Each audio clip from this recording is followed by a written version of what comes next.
I used to be a guy who was experiencing the world, and now I feel like the world and the universe experiencing a guy.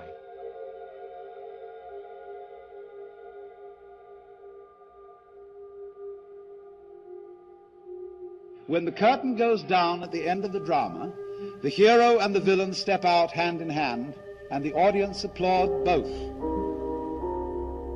Because they know that the hero role and the villain role are only masks. As an actor, you play characters, and then if you go deep enough into those characters, you realize that your own character is pretty thin to begin with, you know? And then you suddenly have this separation and go, well, who's Jim Carrey? Oh, he doesn't exist, actually. And at a certain point, I realized, hey, wait a second, you know, if it's so easy to lose Jim Carrey, who the hell is Jim Carrey?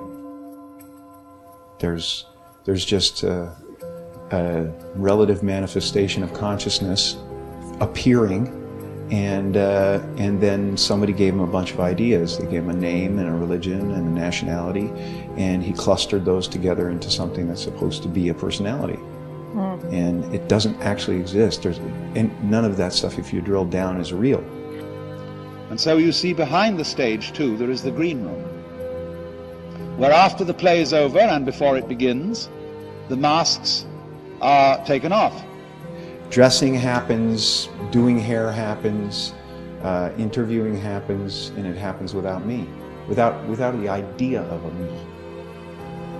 You know, it's really, you know, the fact that we are already enlightened, we're already complete, and it's just realizing that you're complete. Once you realize you're complete, then this life and everything in it becomes a play of form, something to toy with and play with and make something good out of.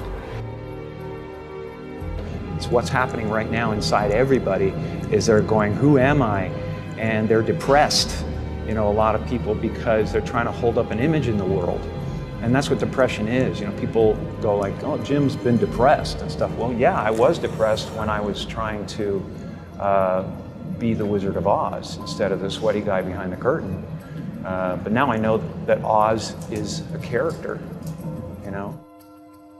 Everybody walks around and they go like, why am I depressed?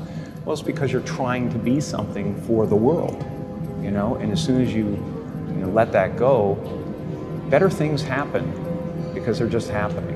And there's been a series of kind of awakenings I've had in my life, and you know, people chalk it up to depression and all that stuff. I think that, you know, grief and sadness and all those things are the ticket home to nothing.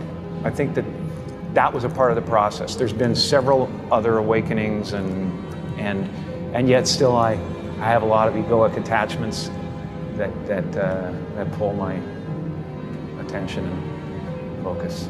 I think, you know, the right marriage with the right character and the right guy who's going through something is essential.